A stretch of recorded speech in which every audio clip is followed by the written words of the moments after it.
Now we start with ionic and electronic bond. Chemical bonding and molecular structure. Now we'll study ionic bond. Ionic bond नाम ही आपको बता रहे हैं ions के बीच में बॉन्ड है. आयंस के बीच में बॉन्ड यानी एक प्लस एक माइनस. यस, एक प्लस एक माइनस. सपोज एग्जाम्पल हमारे को बुक ही शो कर रहा है, हमें बुक ही शो कर रहा है NaCl. Na is plus, Cl is minus. ठीक है, इन दोनों के बीच का जो बॉन्ड बन गया वो आयनिक बॉन्ड हो गया. आयनिक बॉन्ड यूजुअली आपको एक लैटिस स्ट्रक्चर देता है. ठीक है, लैटिस स्ट्रक्चर जहाँ positive charge particles elements and negative elements are bonded together with a bond known as ionic bond, क्योंकि bond between ions हो गया. ठीक है, देखो from Clausius-Lewis approach treatment of formation of ionic bond, it follows that formation of ionic bond would primarily depend on. इन्होंने ये bond formation किस किस चीज़ पे बेस करेगा? दो चीज़ कह रहे थे. Ease of formation of positive charge and negative ions and arrangement of positive and negative ions in a solid, that is in the crystal lattice. दो चीज़ पे डिपेंड करेगा.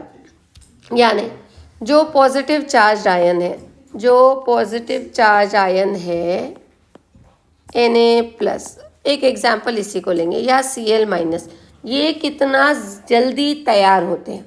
ये जितना ईजीली तैयार होंगे, ये जितना इजीली तैयार होंगे from its neutral atoms, neutral compound, उतना जल्दी इनका बॉन्ड प्रिपेयर होगा, उतने अच्छे प्रोपोर्शन में आपको ये मिलेंगे, है ना.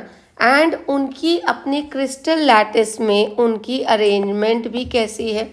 अगर एक लैटिस स्ट्रक्चर बनाना है तो फॉर्मेशन होगा, एक बने हो को आपको तोड़कर वापस से Na+Cl- करना है, तो वो भी कितना स्ट्रांगली या कितना वीकली अटैच्ड है टू ईच अदर, उस हिसाब से आप उसको तोड़ पाओगे. बहुत स्ट्रांगली अटैच्ड है तो बहुत मुश्किल जाएगा आपको उनको तोड़ना. वीकली अटैच्ड होंगे तो बहुत इजी होएगा आपको तोड़ना. ठीक है, Na+ जल्दी बनता होगा, Cl- जल्दी बनता होगा, तो उनका क्रिस्टल लैटिस स्ट्रक्चर आपको बनाना उतना ईजी हो जाएगा, कम एनर्जी लगेगी तैयार करने को. तो इन फैक्टर्स पे डिपेंड करता है. मतलब हमारे लिविस ट्रीटमेंट से हमको ये पता चला है कि आयन कितने इजीली तैयार हो जाते हैं, तो वो लैटिस स्ट्रक्चर बना लेंगे. वो कितना स्ट्रांगली बॉन्डेड है टुगेदर विद ईच अदर, उस पर डिपेंड करेगा वापस से उनके लैटिस स्ट्रक्चर से तोड़ना. तो यहाँ पर आपको एक आ जाएगी लैटिस एंथैल्पी. लैटिस एंथैल्पी यानी ये एक लैटिस स्ट्रक्चर है. अगर इनको मुझे तोड़ के निकालना है, अलग अलग करना है, तो energy required to break 1 mole of the compound to get individual ions, break का अलग हो गया. और energy required to get 1 mole of compound from its original structure.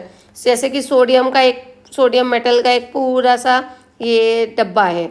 ठीक है, डब्बा यानी क्यूब है, उसमें से मुझे तोड़ तोड़ के Na निकालने, Na निकाल के Na+ तैयार करने, कटायंस बनाने, तब तो मैं क्रिस्टल लैटिस बनाऊंगी, NaCl तैयार करूंगी, है ना. तो उसमें से निकालना को जितनी एनर्जी मुझे देनी पड़ेगी उनको आपस में, क्योंकि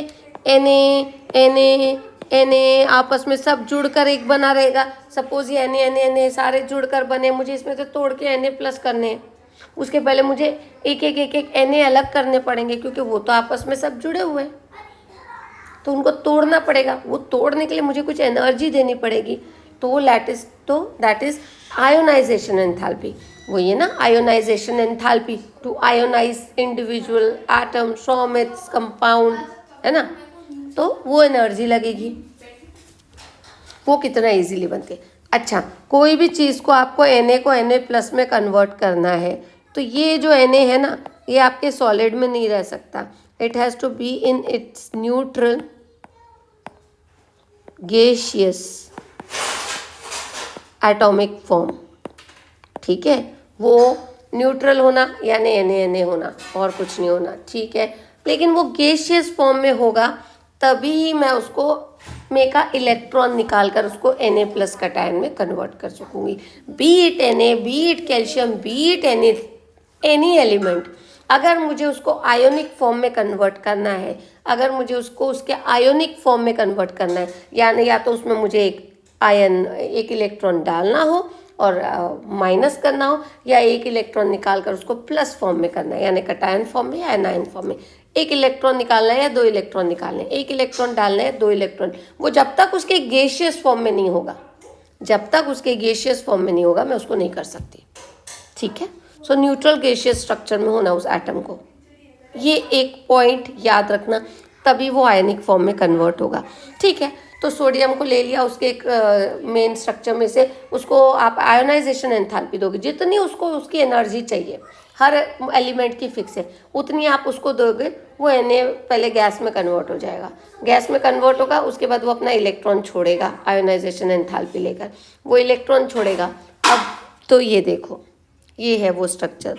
the formation of positive ion involves ionisation, that is removal of electron from its neutral atom in its gaseous state, involves the negative ion involves the addition of electron. सही बात है, नेगेटिव को दोगे पॉजिटिव को लोगे तब तो positive बनेगा।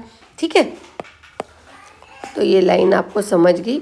रिमूवल ऑफ इलेक्ट्रॉन से from its neutral atom you will get positive charge, and by addition of electron you will get negative charge, that is anion। चलो हम मेटल को ले लेते हैं। M is denoted by metal। Metal को आपने गर्म किया वो गैसियस फॉर्म में आ गया। गैसियस फॉर्म में जैसे ही आया वो उसने अपना एक इलेक्ट्रॉन रिलीज कर दिया, क्योंकि उसको तो कटायन बनना था, मेटल है, उसकी टेंडेंसी इलेक्ट्रॉन लूज करने की है, उसने इलेक्ट्रॉन लूज कर दिया गैसियस फॉर्म में जैसे ही आया। कब आया? जब उसको आयनाइजेशन एंथैल्पी हमने जितनी उसको चाहिए उसको दे दी। आयनाइजेशन एंथैल्पी आपने दे दी, अब ये फ्री इलेक्ट्रॉन है, ये क्या करेगा? अब जिस चीज़ के साथ आपको उसका क्रिस्टल स्ट्रक्चर बनाना है, क्रिस्टल लैटिस स्ट्रक्चर बनाना है, वो हालाइड है। NaCl की बात करें तो क्लोरीन है, तो हम उसको X से डिनोट कर रहे हैं हालाइड्स को। वो जो इलेक्ट्रॉन रिलीज हुआ वो यहाँ आकर क्लोरीन से मिलेगा, लेकिन उसके पहले क्लोरीन को भी उसके आयोनिक गैसियस फॉर्म में जाना पड़ेगा, तभी वो इस इलेक्ट्रॉन को गेन कर पाएगी। तो क्लोरीन को जो एनर्जी लग रही है to get converted into its ionic form, ठीक है, वो हो जाएगी बॉन्ड एंथैल्पी। क्लोरीन कैसे है? क्लोरीन आपकी अवेलेबल है Cl2 फॉर्म में, that is Cl bonded with Cl, और आपको इस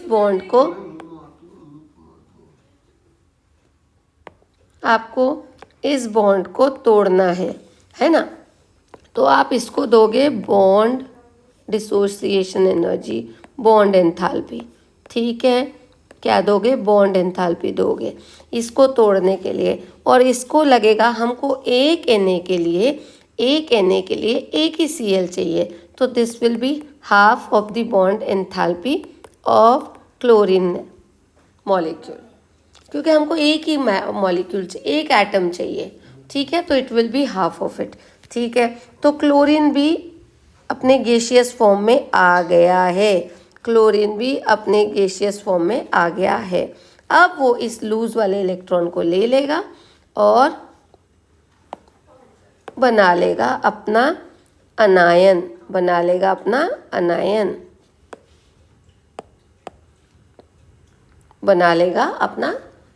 हैलाइड अनायन। ठीक है, अब ये अनायन बन गया। ये अनायन कब बनेगा? गैसियस फॉर्म में आ गया बॉन्ड एंथैल्पी लेकर। अब अनायन कब बनेगा? जब आपको इलेक्ट्रॉन उसको गेन करवाना है। पहले आपको इलेक्ट्रॉन लूज करवाने था, आपने आयोनाइजेशन एंथैल्पी दी।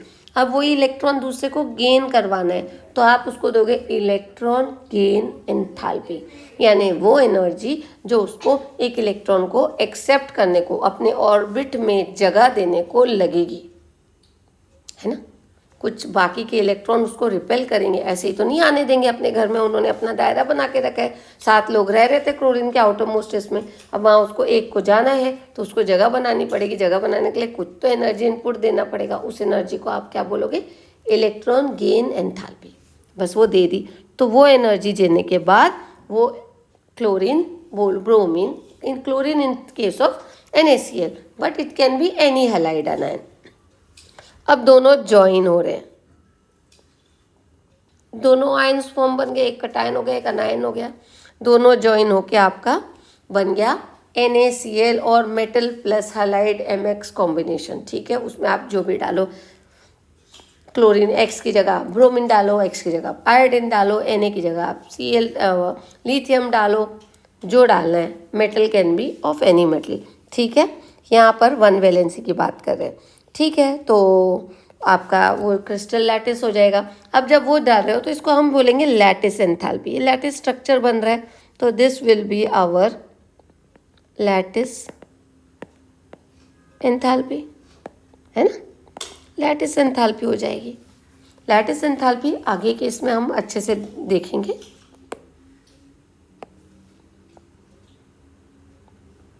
तो लैटिस एंथैल्पी, चलो अभी ये आ गई आपकी इलेक्ट्रॉन गेन एंथैल्पी के बारे में। Delta Eg of H of Eg is the enthalpy change when a gas phase atom, gas phase में होना, और इन इट्स ग्राउंड स्टेट, क्योंकि ग्राउंड स्टेट से वो ही इलेक्ट्रॉन लेगा, गेन्स एन इलेक्ट्रॉन, वो ग्राउंड स्टेट में ही लेगा इलेक्ट्रॉन।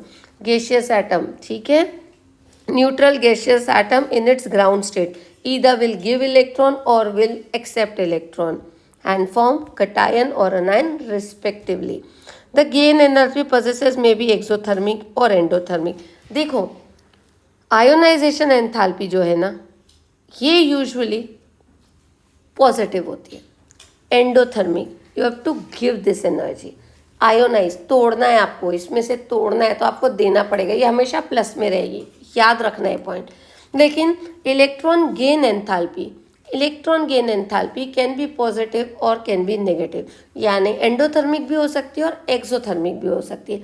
एंडोथर्मिक कब होएगी, देखो एंडोथर्मिक कब होएगी, हमने पीरियोडिक टेबल पढ़ा है, S1 S2, यहाँ पर आपका पूरा P ब्लॉक है।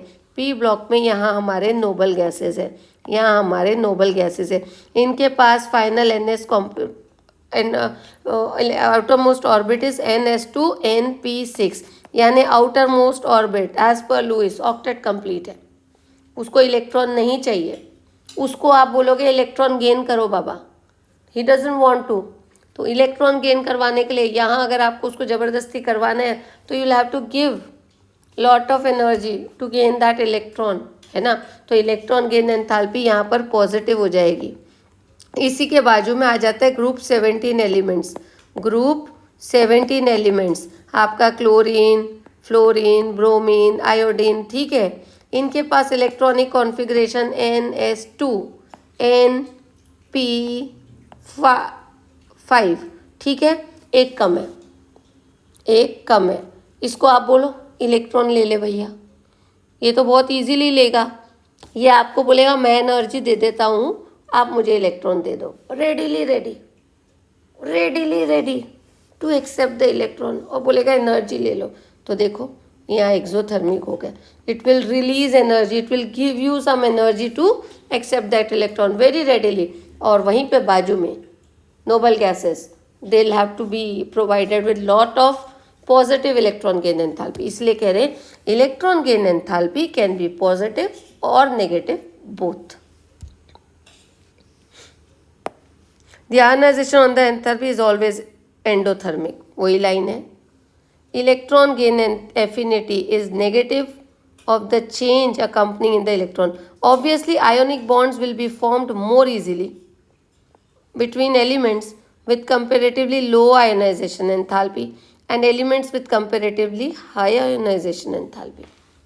क्या बोल रहे हैं, आयनिक बॉन्ड कहाँ बनेंगे, जो पॉजिटिव वाले हैं मेटल्स, उनकी आयोनाइजेशन एंथैल्पी कम होनी चाहिए, और जो नॉन मेटल्स कंबाइन हो रहे हैं इनके साथ, उनकी इलेक्ट्रॉन गेन एंथैल्पी भी कम होनी चाहिए, इलेक्ट्रॉन गेन एंथैल्पी, ठीक है। अगर वो या हाईली नेगेटिव होनी चाहिए, पॉजिटिव में कम बोलो, हाई नेगेटिव में ज़्यादा, यानी वो एक्सोथर्मिक होने चाहिए और ये एंडोथर्मिक होने चाहिए, बट लो एनर्जी मांगने चाहिए टू लिबरेट।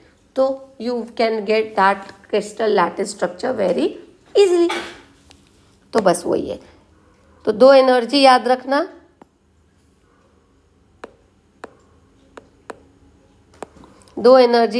आयोनाइजेशन एंथैल्पी आपको कम होनी चाहिए, लो, और electron gain enthalpy negative, high negative, ठीक है, हाई नेगेटिव, तो you will get the thing very easily. Now most ionic compounds have cations derive from metallic. अच्छा, ज़्यादातर जो आयनिक कंपाउंड्स होते हैं ना, उनमें जो मेटल होता है वो उनमें जो कटायन होता है वो मेटल सीरीज से आपको मिलता है. मेटल सीरीज यानी जो भी मेटल्स होते हैं वहाँ से आप ग्रुप 1 बोलो, 2 बोलो, या जो भी सीरीज के मेटल्स होंगे उसमें से आएंगे cations are always get from metals. And जो अनायंस है वो नॉन मेटल से आते हैं. अनायंस कहाँ से आते हैं? नॉन मेटल से आते हैं. But there is an exception and what is that? Ammonium ion. देखो NH4+, nitrogen, non metallic series, लेकिन this is ammonium ion is a cation from a non-metallic series, one thing, and it forms a cation group for lot many compounds available. ठीक है, वही line आगे पढ़ने वाली हूँ. तो ये बोल रहे हैं कटायंस जो है वो मेटल एलिमेंट से आते हैं, अनायंस जो है वो नॉन मेटल एलिमेंट से आते हैं. But the exception, ammonium that is NH4 is a non metallic cation, is an exception. And it forms a cation for number of ionic compounds. ठीक है, अमोनियम क्लोराइड, अमोनियम नाइट्रेट, बहुत कुछ दिखते होंगे, उसके लिए भी वो ammonium chloride and all, it forms a ionic compounds. The ion. अब नेक्स्ट चीज़, तो आयनिक में आपने क्या पढ़ लिया?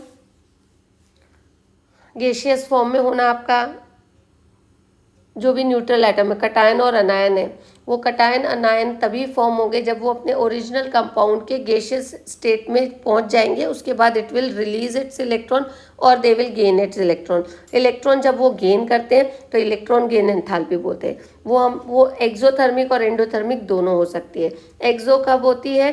ग्रुप 17 के वक्त. एंडो कब होती है? नोबल गैसेस के वक्त. This is an example. फिर आपका इलेक्ट्रॉन लूज, आयोनाइजेशन एंथैल्पी, जब आप उसको कटायन बनना है तो उसको लगता है इलेक्ट्रॉन. आयोनाइजेशन एंथैल्पी हमेशा एंडोथर्मिक होती है. ठीक है, हो गया. ज़्यादातर जो कटायन बनते हैं वो मेटल से बनते हैं, जो अनायन बनते हैं वो नॉन मेटल से बनते हैं. But there is an exception, एक कटायन का. कौन सा? अमोनियम कटायन का. ठीक है, और ये अमोनियम कटायन जो नॉन मेटल से बनता है and it forms as a cation base for many components, ionic compounds. आगे जाते हैं. The ionic compounds in the crystalline state consist of, अब जब वो ionic compound बन गया, जब ये आपका ionic structure बन गया, तो ये 3 dimensional structure, 3D structure में रहते हैं. ठीक है. Arrangement in cations are held together in coulombic attraction, और उनके बीच में जो अट्रैक्शन होता है उसको कहते हैं coulombic attraction. These compounds crystallises in different crystalline structures determined by the size of the ion, like their packaging and other factors. अब उनका क्रिस्टलाइन स्ट्रक्चर 3D स्ट्रक्चर होता है, लेकिन वो डिफरेंट होते हैं depending on the size of the ion. कितना बड़ा है, कितना छोटा है, उनका आपस में कैसे पैक होते हैं, छोटे बड़े हैं कि सेम साइज के, उस हिसाब से दे occupy the space in between them and many other factors. And the crystalline structure of sodium chloride, that is rock salt, is given out here. In ionic compounds, अब क्या है? Sum of electron gain enthalpy and ionization enthalpy.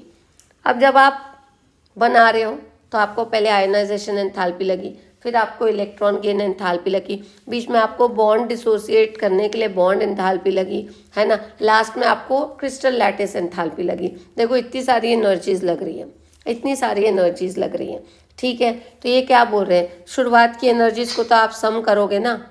शुरुआत की ionisation enthalpy plus, gain enthalpy minus. ठीक है, तो देखो, लेकिन जो सम होता है इलेक्ट्रॉन क्रिस्टल बनाने का, बोलते हैं भले ही इनिशियल एनर्जी जो है प्लस में हो, बट जब लैटिस बनता है ना तो there is liberation of lot of energy is released. तो वो जो रिलीज ऑफ एनर्जी है that compensates this plus requirement की एनर्जी. यानी जैसे ही आप उस सपोज Na+ और Cl- को पास ला रहे हो ना, तो पास आने के चक्कर में Cl वैसे ही +1 की डेफिशिएंसी में रहता है तो बॉन्ड बनाने के लिए तैयार रहता है, तो बोलता है कि मैं एनर्जी रिलीज़ कर दूंगा। ये इतनी ज़्यादा रिलीज़ करता है कि इसकी जो डिमांड थी ना, क्योंकि जब दो मॉलिक्यूल्स आ रहे तो इसके न्यूक्लियस ने इसका न्यूक्लियस को रिपेल करेगा, इसके इलेक्ट्रॉन इनके इलेक्ट्रॉन को रिपेल करेंगे, लेकिन they will be N attraction between this nucleus and this electron and this electron and this nucleus.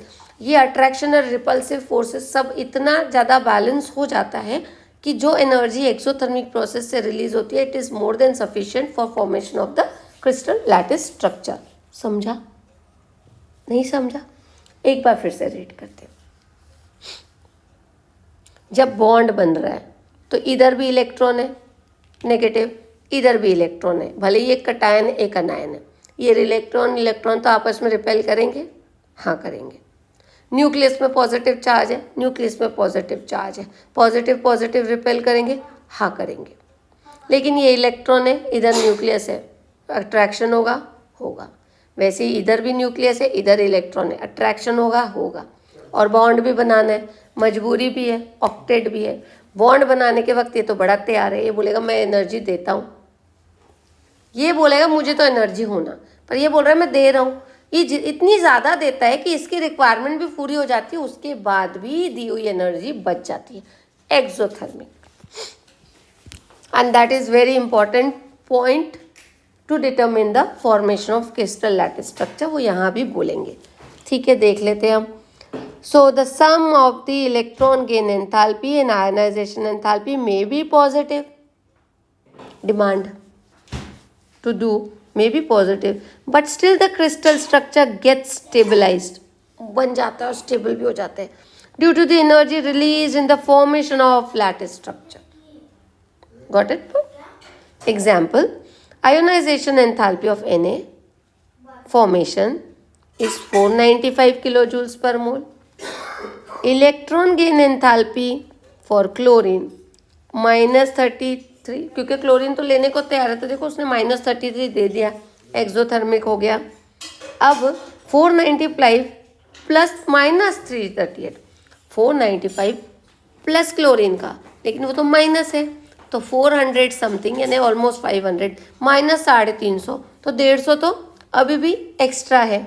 ठीक है, तो the sum will be what 147 extra exothermic release हुई is more the compensated by the enthalpy of lattice formation, और lattice formation energy is of NaCl is -788 kilojoules per mole.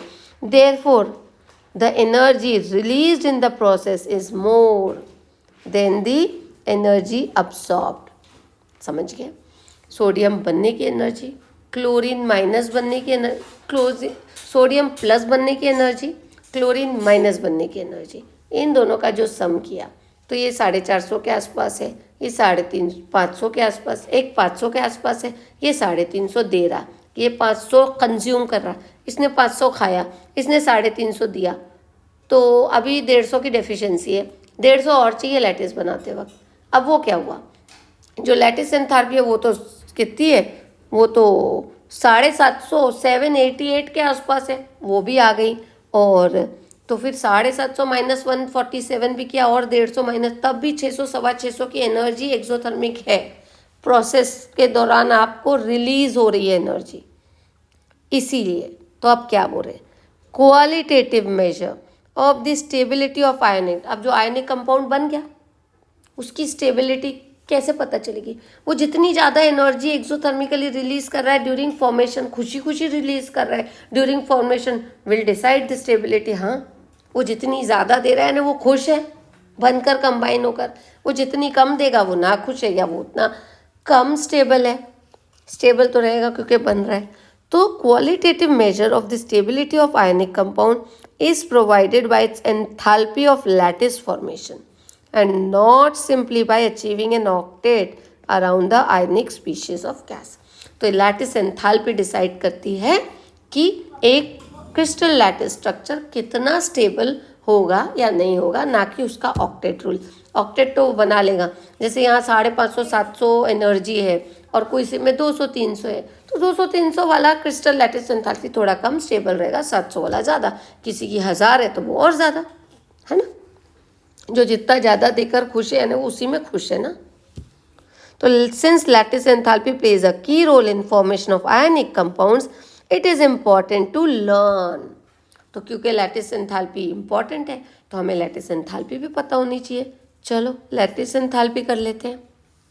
Lattice enthalpy करेंगे तो lattice enthalpy यानी एक आयनिक crystal form हो रहा है तो वो लैटिस एंथैल्पी पे डिपेंडेंट है। अब लैटिस एंथैल्पी भी कुछ पैरामीटर्स पे डिपेंडेंट है, तो अभी हम आगे वही करने वाले। So lattice enthalpy, the enthalpy of ionic solid है, लैटिस स्ट्रक्चर उसी में रहता है। Defined as energy required to completely separate 1 mole of solid ionic compound into its gaseous components, gaseous ions. Example lattice enthalpy of NaCl 788 kilojoules per mole, ठीक है। This means 788 kilojoules of energy is required. अब आपको lattice जब वो form हो रहा था, जब वो NaCl फॉर्म हो रहा था तो उसने 788 रिलीज किया और बोला मैं जुड़ जा रहा हूँ। अब यानी अगर मुझे उसको तोड़ना है, तो 788 प्लस में मुझे देना पड़ेगा क्योंकि उतना वो देकर बना था, तो मिनिमम उतना मुझे उसको देना पड़ेगा to separate it into its component. That is your lattice enthalpy. समझ गए? ये जितना ज़्यादा होगा यानी उसको तोड़ना उतना मुश्किल होगा, यानी वो उतना ज़्यादा ढीठ या स्टेबल होगा। So this means 788 is required to separate 1 mole of solid NaCl into its 1 mole of gaseous Na plus and 1 mole of gaseous Cl minus ion to an infinite distance. एक infinite distance पे हम उनको दूर कर पाएंगे, infinite distance, so that वो वापस combine ना हो जाए। This process involves both the attractive forces between the ions of opposite charges and the repulsive forces between the ions of the like charges. अब ये एनर्जी जो है ये किस पे डिपेंड करेगी? वही opposite electron repulsion, nucleus electron repulsion, nucleus electron attraction and nucleus repulsion. जो चीज़ें दो एटम के अंदर है ना, उन सारे अट्रैक्टिव और रिपल्सिव फोर्सेस से डिटरमाइन की जाएगी, है ना। किसी का अट्रैक्टिव ज़्यादा है तो वो और ज़्यादा बॉन्डेड होगा, उनमें रिपल्सिव ज़्यादा है तो कम एनर्जी में टूट जाएंगे। क्या ज़्यादा क्या कम है, और ये सब चीज़ें काहे पे डिपेंड करेगी? बॉन्ड लेंथ, कितना दूर है वो एक दूसरे से, radius of the compound, size of the, जितना स्मॉल है वो उतना ज़्यादा ओवरलैप करेगा, उतनी ज़्यादा एनर्जी देनी पड़ेगी, जितना बड़ा होगा वो उतना दूर होगा, उतनी बॉन्ड लेंथ बढ़ जाएगी, तो उतना ईजीली उनको तोड़ पाएंगे।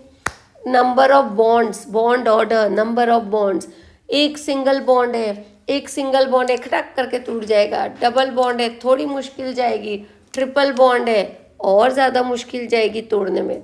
तो बॉन्ड ऑर्डर, बॉन्ड एंगल है, कोई चीज़ लीनियर है थोड़ा अलग तरीके से टूटेगी, कोई चीज़ बेंट शेप्ड है अलग तरीके से टूटेगी, उसको तोड़ना, उसको दूर करना, है ना, कितना उसका बॉन्ड एंगल है। तो these would be the parameters to decide the stability of a compound, है ना। तो उसको कहते हैं हम बॉन्ड पैरामीटर्स। तो लैटिस एंथैल्पी जिन बॉन्ड पैरामीटर्स पे डिपेंड करती है। अब first is bond length. Suppose एक कंपाउंड है, ये जिस कोवलेंट बॉन्ड या आयोनिक बॉन्ड से बना है, ये बॉन्ड आपस में कितना दूर है, ठीक है। सपोज ये एक कंपाउंड है, सो NaCl है, सपोज Na है। अब Na से तो Cl बड़ा ही है, Na से तो Cl, और वे ओवरलैपिंग कितनी हुई? ये पूरी आपकी ओवरलैपिंग हुई है ना। अगर यही दो छोटे होते हैं तो इनकी ओवरलैपिंग ज़्यादा होती, ये दोनों बड़े हैं, इनकी ओवरलैपिंग कम होएगी, ठीक है। तो देखो bond length is taken from centre, ठीक है, बॉन्ड लेंथ।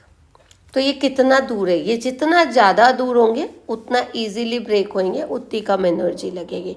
जितना पास होंगे उतना मुश्किल जाएगा आपको उनको तोड़ना, यानी उनको ज़्यादा एनर्जी देनी पड़ेगी। ठीक है, तो चलो देखते हैं। So bond length is defined as the equilibrium distance. Equilibrium distance क्यों बोल रहे हैं? क्योंकि उसके बाद वो स्टेबल रहेंगे ना, अनबैलेंस नहीं रहेंगे। इक्विलिब्रियम मतलब सेटल, ओके, इस पोजीशन पे हम ठीक है। तो equilibrium distance between what? The nuclear of two bonded atom in a molecule. Suppose ये Na है और ये Cl है, या ये Na है, या ये HH कर देते हैं इसको, HH है, या ये Cl है। ये कितने दूर हैं उससे डिसाइड होगा। ठीक है, तो bond length are measured by, अभी आप मेजर कैसे कर सकते हो? स्पेक्ट्रोस्कोपी से कर सकते हो, एक्सरे डिफ्रैक्शन से कर सकते हो, इलेक्ट्रॉन डिफ्रैक्शन टेक्निक से पता कर सकते हो। हाँ, and we'll do it in later. Each atom of the bonded pair contributes to the bond length. Obviously ये है एक, ये है। बॉन्ड लेंथ में दोनों कंट्रीब्यूट करेंगे, ऐसा नहीं होता एक कहीं बैठा है और बॉन्ड लेंथ में यही कंट्रीब्यूट कर रहा है ना। तो ईच एटम कंट्रीब्यूट्स। ठीक है, इन case of a covalent bond the contribution from each atom is called covalent radius. अगर ये बॉन्ड कोवेलेंट है, हाँ NaCl का तो आयनिक है, लेकिन HH का कोवेलेंट बॉन्ड है। कोवेलेंट बॉन्ड में दोनों एटम के बीच का बॉन्ड लेंथ है, और उनके एक को बॉन्ड, एक का अगर आप बात करोगे तो रेडियस बोलेंगे। ठीक है, उसको हम रेडियस बोलेंगे। कोवेलेंट बॉन्ड है तो कोवेलेंट रेडियस बोलेंगे, मेटालिक बॉन्ड है तो मेटालिक रेडियस बोलेंगे। समझ गए? तो कोवेलेंट बॉन्ड बोलेंगे। कोवेलेंट बॉन्ड में जब तो हाइड्रोजन ज्वाइंट है, उन बाय कोवेलेंट बॉन्ड है। ठीक है, आयनिक बॉन्ड तो है नहीं, उनके बीच में ना हम बोल रहे हैं दोनों एटम कंट्रीब्यूट कर रहे, तो इस पार्ट का जितना हिस्सा है उसको उसका रेडियस बोलेंगे, कोवेलेंट रेडियस। यानी कोवेलेंट बॉन्ड लेंथ का half will be the radius. यानी सपोज मैं इन दोनों के बीच का इसका रेडियस निकालना चाहूँगी एक का, तो it will be half of the 2। यहाँ पर अगर मैं रेडियस निकालना चाहूँगी तो इसका एग्जैक्ट हाफ कर दूंगी of the distance between the 2 nuclear. दोनों न्यूक्लियस के बीच के डिस्टेंस को हाफ कर दूंगी and I will get the radius. ठीक है, तो the covalent radius is measured approximately as the radius of an atom core centre से which is in contact with the core of an adjacent atom in a bonded situation। इसका core और इसका core, core से हम distance लेंगे, उसका half दे देंगे। The covalent radius is half of the distance between the two similar joint covalent bonds। ठीक है, ये देखो, अब सपोज एक छोटा एटम है, अब ये छोटा एटम है और ये बड़ा एटम है। अभी इसका रेडियस तो अदरवाइज ज़्यादा है और इसका रेडियस अदरवाइज छोटा है, लेकिन जब हम बोलेंगे तो we will take capital R is equal to RA plus RB। ठीक है, बट इन दोनों के डिस्टेंस को बीच में करके, दिस इज जहाँ ये ज्वाइन हो रहे हैं, इसका रेडियस इतना रहेगा R, इसका रेडियस इतना रहेगा RB, and this will B total will be the bond length between 2 atoms covalent radius में। ठीक है, नाउ द अब वैन डर वाल्स रेडियस आएगी। हमने ये भी देखा पढ़ा है नोबल गैस में। नोबल गैस में हम जैसे ये ऊपर के मॉलिक्यूल्स में कोवेलेंट बॉन्ड में उसका अपना डिस्टेंस लिया फ्रॉम द सेंटर, उसको हमने बोला फ्रॉम कोर टू एजेस जहाँ वो ज्वाइन हो रहे। ठीक है, उसको रेडियस बोला। नोबल गैसेस में हम इंडिविजुअल मॉलिक्यूल के डिस्टेंस को वैन डर वाल्स रेडियस में काउंट करते हैं। ठीक है, वैन डर वाल्स रेडियस में काउंट करते हैं, और van der Waals radius is always greater than any other radius. Van der Waals radius, और यहाँ पर आपको क्लोरीन का स्ट्रक्चर दिया हुआ है, क्लोरीन की इंडिविजुअल रेडियस दी है और क्लोरीन की वैन डर वाल्स रेडियस दी है। क्लोरीन की वैन डर वाल्स रेडियस क्या होता है? Chlorine exist as Cl2। ठीक है, तो ये एक Cl हो गया, ये दूसरा Cl हो गया। ठीक है, वैन डर वाल्स रेडियस एक क्लोरीन मॉलिक्यूल और दूसरे क्लोरीन मॉलिक्यूल के बीच के डिस्टेंस को काउंट करते हैं, ना कि उस मॉलिक्यूल के अपने आप के। तो ये देखो, ये एक क्लोरीन मॉलिक्यूल है, ये एक क्लोरीन मॉलिक्यूल है, Cl का एक बॉन्ड है, और ये Cl का एक मॉलिक्यूल है। वैन डर वाल्स रेडियस इन दोनों के बीच का, देखो इसका डिस्टेंस और इसका डिस्टेंस लिया है, this is your van der Waals radius. यानी नॉन बॉन्डिंग मॉलिक्यूल्स के बीच में का जो डिस्टेंस होता है वो वैन डर वाल्स डिस्टेंस होता है। नॉन बॉन्डेड मॉलिक्यूल्स के बीच के डिस्टेंस को हम वैन डर वाल्स डिस्टेंस बोलते हैं। वो डिस्टेंस हो गया, लेंथ हो गया, तो वैन डर वाल्स रेडियस क्या हो गया, बस उसको आप हाफ कर दो, उसको आप हाफ कर दो। तो देखो इसके सेंटर, ये यहाँ पर ना आउटर मोस्ट ऑर्बिट भी आ रहा है, यहाँ पे आउटर मोस्ट ऑर्बिट भी प्ले कर रहा है role, it is counted. Otherwise radius तो आपकी अंदर हो जाती है। देखो ये मॉलिक्यूल है, ये मॉलिक्यूल है अदरवाइज क्लोरीन का, तो ये उसका हो गया डिस्टेंस, ये हो गया बॉन्ड लेंथ, और ये देखो रेडियस उसका जस्ट हाफ ऑफ इट हो गया, क्योंकि सेम मॉलिक्यूल है, कोवेलेंट बॉन्ड है, सेम कंपाउंड है, तो उसके हाफ को इक्वली हाफ करके आप उसको रेडियस दे सकते हो। डिस्टेंस बिटवीन ये दो कंपाउंड हो गए, ये दो क्लोरीन मॉलिक्यूल है, इनका सेंटर का डिस्टेंस लिख लिया है, वो हो गया आपका बॉन्ड लेंथ, उसका एग्जैक्ट हाफ कर दिया, वो आपका रेडियस हो गया, वो क्लोरीन में हो गया, कोवेलेंट रेडियस हो गया। लेकिन वैन डर वाल्स रेडियस दो क्लोरीन मॉलिक्यूल के बीच में होगा, ना कि दो बॉन्डेड क्लोरीन के बीच में होगा। ठीक है,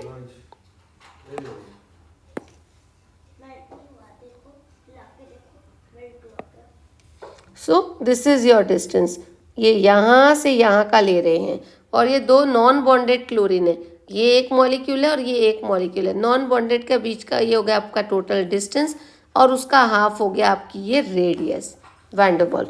तो आप बोलोगे तो van der Waals radius is always greater than covalent radius. ठीक है, एक और आएगा आयोनिक रेडियस, तो इनके बीच में आ जाता है आयोनिक रेडियस, कोवेलेंट से बड़ा होता है। सो वैन डर वाल्स होता है पहले, फिर आयोनिक होता है, और फिर कोवेलेंट होता है सबसे छोटा। क्यों? आयोनिक रेडियस में क्या होता है, आप नहीं, आयोनिक रेडियस में वेरी, आयोनिक रेडियस में वेरी, लेकिन आयोनिक कंपाउंड में, क्योंकि आप आयंस एक एक्स्ट्रा शेल में जाते हैं, तो इट नेगेटिव आयंस में रेडियस बढ़ जाती है फ्रॉम इट्स ओरिजिनल कंपाउंड। ठीक है, चलो इसको रीड कर लेते हैं, वही चीज़ ये बोलेंगे अभी। The van der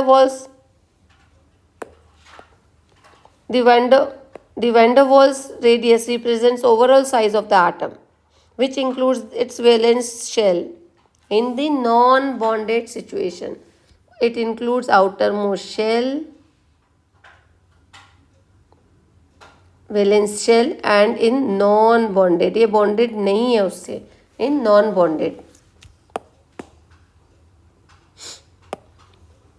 चलो, van der Waals radius is half of the distance between the two similar atoms in separate molecules. In separate molecules, most important, covalent and van der Waals radii of chlorine are depicted here. चलो, some typical average bond length and double bond, triple bond length are given. चलो एक चीज़ और देख लेते हैं, जब एक compound, carbon को ही लेते हैं हम, जब एक कंपाउंड सिंगल बॉन्ड में है ना, उसका एक डिस्टेंस होगा बॉन्ड लेंथ, वही कंपाउंड जब डबल बॉन्ड में जाएगा,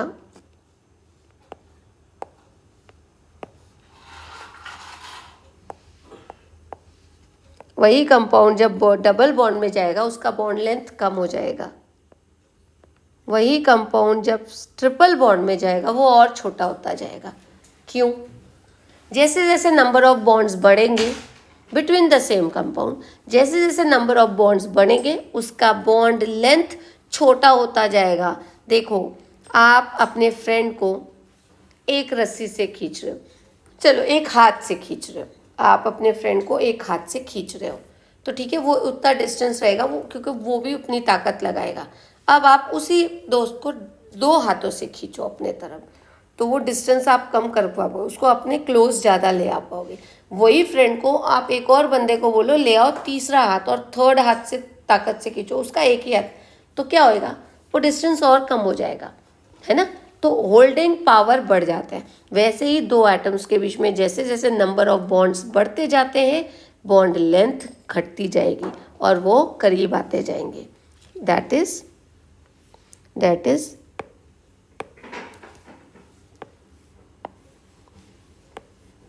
bond length is inversely proportional to bond order. Bond order क्या है? Bond order is number of bonds. ठीक है, bond order is nothing but number of bonds. ठीक है, याद रखना, आएगा अपने पढ़ने में. सो अब आ गया बॉन्ड एंगल. पहला आपने पढ़ा lattice enthalpy depends on what, तो बॉन्ड लेंथ हो गया एक फैक्टर. बॉन्ड लेंथ के बाद हमने बॉन्ड रेडियस के बारे में बात किया, हमने वैन डर वाल्स रेडियस के बारे में बात किया, हमने कोवेलेंट रेडियस की बात किया, हमने क्लोरीन के स्ट्रक्चर को देखा. अच्छा, ये पढ़ लेते हैं. ये मैंने इसको और इजी तरीके से लिखा है, नोट डाउन करने का, लर्न करने का तरीका. I just note it down here. ठीक है, ये देखो, इसको लिखने का तरीका. ये इतना सारा याद नहीं रहता है, तो अपन ना सिंपल करना है. कार्बन के बीच का सिंगल बॉन्ड, कार्बन के बीच का डबल बॉन्ड, कार्बन का ट्रिपल बॉन्ड. चलो लिख लो इसकी वैल्यू. 154, 133, 120. ठीक है, देखो कम होती जा रही है जैसे जैसे नंबर ऑफ बॉन्ड्स बढ़ रहे हैं. 154, 133, 120, ये बंद करो. नेक्स्ट हम लेंगे कार्बन के बाद कार्बन का सिंगल बॉन्ड और कार्बन का ऑक्सीजन के साथ डबल बॉन्ड. ठीक है, carbon single bond is 143, double bond is 121. ऐसे लर्न करोगे तो ज़्यादा इजी होएगा. वो रैंडमली में कुछ भी नहीं दिखने वाला है. ठीक है, देखो बॉन्ड डबल बॉन्ड हो रहा है, कम हो रहा है. 143, 121. कार्बन का नाइट्रोजन के साथ, कार्बन का नाइट्रोजन के साथ सिंगल, नाइट्रोजन के साथ डबल, नाइट्रोजन के साथ ट्रिपल बॉन्ड. देखो सिंगल बॉन्ड है 143. देखो सिंगल बॉन्ड ज़्यादातर ना कार्बन का 143 और 154 के आसपास है. लर्न करो, रिलेट करना. कार्बन 154 है, लेकिन कार्बन ऑक्सीजन भी 143 है, कार्बन नाइट्रोजन भी 143 है. ये देखो ये 138 हो गया डबल बॉन्ड, और ये 120 ट्रिपल बॉन्ड. ठीक है, 120 ट्रिपल. अब क्या बच रहा है? नाइट्रोजन का ले लेते हैं. नाइट्रोजन का ऑक्सीजन के साथ सिंगल बॉन्ड और नाइट्रोजन का ऑक्सीजन के साथ डबल बॉन्ड. ये कितना है? 136, 122. देखो जैसे जैसे बॉन्ड बढ़ते जा रहे हैं रेडियस, उसका डिस्टेंस कम होता जा रहा है बॉन्ड लेंथ. ठीक है, और OH वगैरह मैंने छोड़ा, वो आप खुद नोट डाउन कर सकते हो, 1-2 ही छूटे हैं. So this is with the number of bonds bond length is decreasing. जितना लर्न कर सकते हो करो, कितना भी करोगे तो उतना कम है. Now we come to bond angle. Bond angle क्या है? जो ऑर्बिट्स, इलेक्ट्रॉन ऑर्बिट्स जो बॉन्ड फॉर्मेशन में इन्वॉल्व होते हैं ऑफ द सेंट्रल और बॉन्डेड न्यूक्लियस एटम, उनके बीच का जो डिस्टेंस होता है वो बॉन्ड एंगल होता है. चलो एग्जैक्ट डेफिनेशन देते हैं. It is the angle between the orbitals containing bonding electrons. Bond between orbitals containing bonding electrons pairs around the central atom in a molecule or say complex, जो भी है ना. So bond angle is expressed in degree which can be experimental. फिर से spectroscopy तरीके से आप देख सकते हो. It gives some idea. It gives you idea about the distribution of orbitals around the central atom in a molecule or complex. Hence it helps us in determining the shape. तो bond angle से आपको ultimately shape of molecule पता चलता है. Shape of molecule example HOH का bond angle है 104.5. Bent shape होता है. क्यों होता है बेंट? ये जो है ना लोन पेयर ऑफ इलेक्ट्रॉन,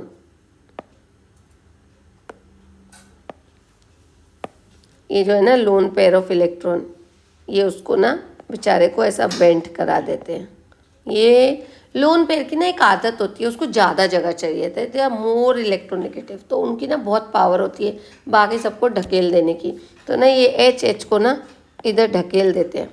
पहले H बराबर ऐसे ऐसे रहने की कोशिश करते हैं, लेकिन जैसे ही लोन पेयर ऑक्सीजन के अपने पावर में आते हैं तो बोलते चलो अपना अपना नीचे हो जाओ, and they take the place उसको बेंट करा देते हैं, ठीक है। तो ऑक्सीजन के ऊपर 2 lone pair and it gives a bent shape to the angle, तो ये बेंट हो जाते हैं।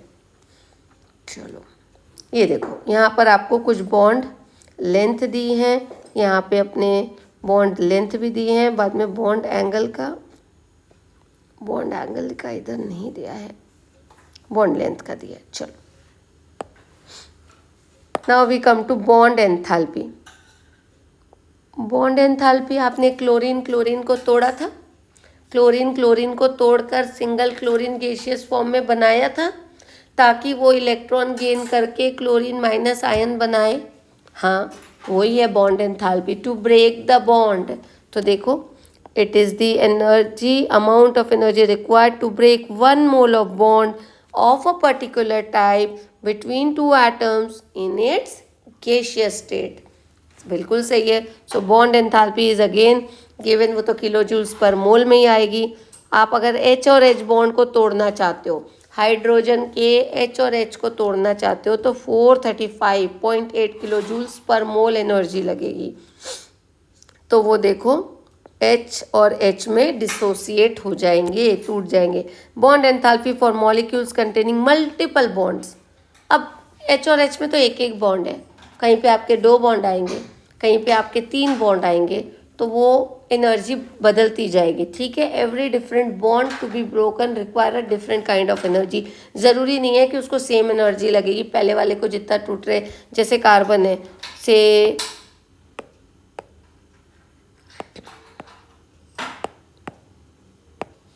HOH है। आप जब इस मॉलिक्यूल के एक बॉन्ड को तोड़ रहे हो ना, तो एक अलग अमाउंट ऑफ एनर्जी लगेगी। जब आप इसको दूसरे को तोड़ोगे और अलग एनर्जी लगेगी, ठीक है। ये दोनों HOH है तो सेम एनर्जी लगेगी, ऐसा नहीं होता है। It requires different energy. चलो देखो, फॉर एग्जाम्पल O2 को आप तोड़ रहे हो तो इतनी एनर्जी लग रही है। नाइट्रोजन में O2 में डबल बॉन्ड है, तो 498 लग रही है। नाइट्रोजन में ट्रिपल बॉन्ड है, 946 किलो जूल्स पर मोल एनर्जी लग रही है। तो it increase with the number of bonds, क्योंकि उतने ज़्यादा एक के बाद एक बॉन्ड तोड़ने, तब वो गैसियस इसमें कन्वर्ट हो रहे हैं, ठीक है। It is important that larger bond dissociation enthalpy stronger will be the bond in the molecule. बिल्कुल सही बात है, हमने पहले ही पढ़ा है। हेट्रोन्यूक्लियर डायटोमिक मॉलिक्यूल्स, हेट्रोन्यूक्लियर यानी 2 अलग। अभी हमने नाइट्रोजन किया, होमोन्यूक्लियर ऑक्सीजन हाइड्रोजन, तो उनकी बॉन्ड एंथैल्पी देखी। अभी हम एक H है और एक Cl है, उनकी बॉन्ड एंथैल्पी का भी एग्जाम्पल। इसको इन गैसियस फॉर्म तोड़कर आपको गैसियस एटम्स होना, कटायन अनायन होना, तो देखो 431 kilo joules mole. In case of polyatomic, अब पॉली एटम्स एक से ज़्यादा, यहाँ एक H एक Cl से जुड़ा था, मोनो एटम है ना, तो पॉली एटॉमिक देखो H2O 2 से ज़्यादा है, तो the enthalpy needed to break 2 OH bond is not the same, जो अपन ने अभी बोला है। देखो, तो पहले आप पहला बॉन्ड जब HOH में एक H ये बॉन्ड है और एक ये बॉन्ड है, तो पहले आपको इसको तोड़ना है। जैसे ही आप इसको तोड़ रहे हो तो the energy required is 502 kilojoules per mole, पहले वाले को। फिर दूसरा, फिर क्या बचा, सिर्फ OH ही बचा, दूसरा सिर्फ OH बचा, लेकिन उसको तोड़ने के लिए जो एनर्जी लग रही है 427 लग रही है, पहले के 500 से काफ़ी कम लग रही है। The difference in delta H value shows that, अब ये क्योंकि ऑक्सीजन ने ना कुछ तो भी ना, OH जो था ना, उसने अपने अंदर ना कुछ एडजस्टमेंट किया। जैसे ही आपने पहले OH को उस H से उसको तोड़ लिया ना, तो उसने कुछ तो भी एडजस्टमेंट किया कि जो सेकेंड एनर्जी है वो पहले जितनी सेम नहीं थी, and it change, it reduced, undergoes some change because of the change environment. जो माहौल आपने बदला, उसने अपने आप को बदल लिया, दूसरा थोड़े कम में टूट गया। The energy of the same OH bond in different molecules like CHO, अब वही OH को आप जब इथाइल ग्रुप के साथ जोड़कर इथेनॉल में तोड़ रहे हो या वाटर में तोड़ रहे हो, तो वो अलग हो सकती है। There is difference. The polyatomic molecules we take mean average bond enthalpy. यानी पॉलीएटॉमिक में देखो एक OH अलग तरीके से टूटा, अलग 500 एनर्जी लिया, दूसरा OH ने 427 लिया। तो हम वाटर मॉलिक्यूल को तोड़ने वाली जो एनर्जी है उसको कैसे लेंगे, उसको टोटल एनर्जी को हम एवरेज कर देंगे। तोड़े तो दोनों सिमिलर बॉन्ड है, तो भाई पहले वाले को इतना प्लस दूसरे वाले को इतना डिवाइडेड बाय 2, तो average bond enthalpy for water molecule to be broken will be this much. Here we do 464, average 464 लगेगी। वी टेक, तो पॉलीएटॉमिक के वक्त एवरेज बॉन्ड एंथैल्पी लेते, याद रखना है। बॉन्ड ऑर्डर मैं पहले ही बता चुकी, number of bonds, bond order increase होते जाएंगे तो बॉन्ड लेंथ कम होती जाएगी, ठीक है। In Lewis structure description of covalent bond the bond order is given by the number of bonds between two atoms in a molecule, simple language में number of bonds, ठीक है। तो ओ देखो अब कुछ नहीं, hydrogen, hydrogen bond order is 1 bond है। Oxygen OO bond order 2, nitrogen 2 nitrogen है, bond order is 3। This is your bond order, ठीक है। बस वही बता रहे, देखो bond order in hydrogen, in oxygen, in nitrogen is 1, 2 and 3 respectively, हो गया। Similarly CO 3 shared pair of electron, carbon monoxide bond order would be 3, bond order would be 3, nitrogen में भी 3, एंड उसको जो एनर्जी लग रही है 946 है, being the highest for any diatomic molecule, 2 atom के बीच का एनर्जी है। तो ये बहुत अच्छा क्वेश्चन है, ये बहुत अच्छा क्वेश्चन है। Nitrogen, I want to change, nitrogen bond order is 3 and its delta H is 946, which is one of the highest for diatomic molecule। याद रखना, याद रखना, बहुत अच्छा पॉइंट। इन आइसोइलेक्ट्रिक, आइसोइलेक्ट्रिक स्पीशीज क्या है, जिसके आउटरमोस्ट शेल में इलेक्ट्रॉन सेम है। What is isoelectric species? Species which or elements having the same number of electrons in its outermost shell. अब यहाँ पे कुछ एग्जाम्पल दिए रहेंगे, उनके नंबर ऑफ इलेक्ट्रॉन्स आप टोटल लगाओगे, आउटरमोस्ट शेल में सेम सेम चलेंगे, ठीक है। चलो देखो, isoelectric species of ions identical bonds, for example F2O2 bond order. तो ये बोल रहे आइसोइलेक्ट्रिक स्पीशीज है तो उनके बॉन्ड ऑर्डर सेम होंगे, यानी उसके नंबर ऑफ बॉन्ड सेम होंगे। कैसे, चलो देख लेते हैं। Fluorine, fluorine, oxygen, oxygen -1 -1।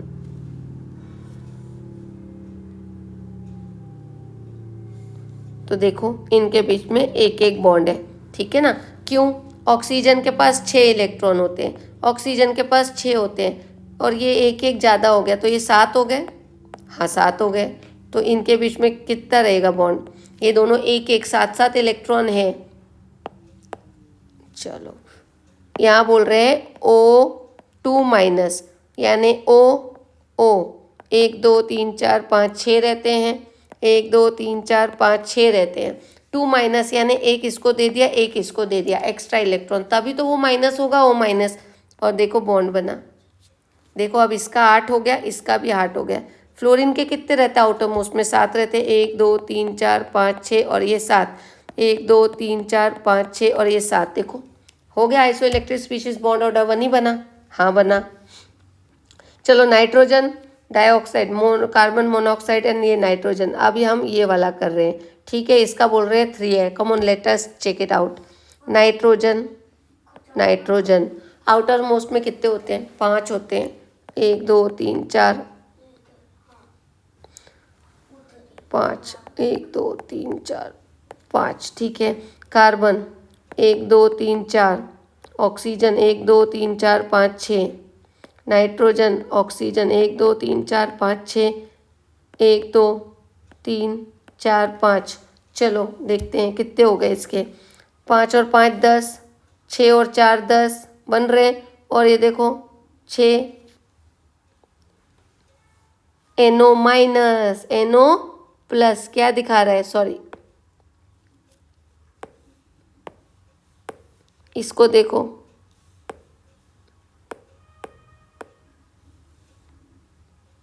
ये देखो, ये क्या दिखा रहा है? NO plus. NO प्लस मतलब, प्लस मतलब एक इलेक्ट्रॉन प्लस,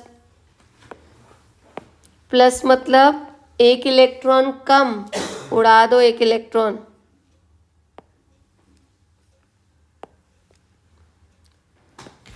एक सेकेंड, Na प्लस, उड़ा दो एक इलेक्ट्रॉन। देखो अब इसके पास 1 2 3 और 4, 5 6 7 8 9 और 10, 10 10 10 आइसो इलेक्ट्रिक हो गए। अब बॉन्ड बना दो। ये इलेक्ट्रॉन को मैं उठाकर इधर ला रही हूँ, इनको उठाकर मैं इधर ला रही हूँ। इसको हटा दो, इधर कर दो, इसको हटा के मैं इधर ला रही हूँ, इसको हटा के मैं इधर ला रही हूँ, एक और हटा के इधर ला रही हूँ। एक उठा के इधर लाई, दूसरा लाई, तीसरा लाई, और ये ट्रिपल बॉन्ड में आएंगे। ये एक उठा के लाई, ये एक उठा के लाई, और ये इनको उठा के लाई। तो ये 3 बॉन्ड हो रहे हैं और बॉन्ड ऑर्डर बिकमिंग 3। समझे? हम चाहें तो इसको ऐसा बना सकते हैं। चलो, hope you got the general correlation. The general correlation useful for understanding the stability of molecule is that with increase in bond order, bond enthalpy increases but bond length decreases. ठीक है, नंबर ऑफ बॉन्ड बनेंगे तो आपको ज़्यादा energy देनी पड़ेगी। Now resonance structures. Resonance structure क्या बोलते हैं? ये बोलता है कि कुछ पॉलीएटॉमिक मॉलिक्यूल्स होते हैं ना। ओजोन को एक बहुत अच्छा एग्जाम्पल लिया है। ओजोन का एक एग्जाम्पल बहुत अच्छा है, उसमें डिस्कस करेंगे कि जो डबल बॉन्ड है ना, वो रोटेट होता रहता है। डबल बॉन्ड है 1 2 3, ऑक्सीजन है, ये डबल बॉन्ड है, ये एक है। ये जो डबल बॉन्ड है ना, ये थोड़ा शैतान है, भटकता रहता है, इधर आ जाएगा इधर, तो आपको ना मल्टीपल स्ट्रक्चर मिलते रहेंगे। तो इन दोनों का ये स्ट्रक्चर्स है, इनको रेजोनेंस स्ट्रक्चर्स बोलते हैं, कैनोनिकल स्ट्रक्चर्स बोलते हैं। तो इन दोनों का ना एक कॉमन स्ट्रक्चर बनता है इन दोनों का, जिसको हम रेजोनेंस हाइब्रिड स्ट्रक्चर बोलते हैं। Resonance hybrid. और यहाँ partial double bond we would show कि ये एग्जिस्ट करता है कभी इधर कभी उधर। इसको हम बोलते हैं resonance hybrid structure, and this is considered to be stable form with minimum energy. ठीक है, स्टेबिलिटी और एनर्जी रिलेटेड है, तो इसको काउंट करते हैं। तो ये भटकता रहता है डबल बॉन्ड, क्योंकि इसलिए रेजोनेंस स्ट्रक्चर्स काउंट होते हैं। चलो, let us read it. It is observed that single Lewis structure is inadequate. Single Lewis structure is inadequate for representation of molecule in conformity with experimental determined parameter. कैसे? For example, the ozone molecule O3 molecule represented in 1 and 2 structure. ये दिया इन्होंने हमारे को।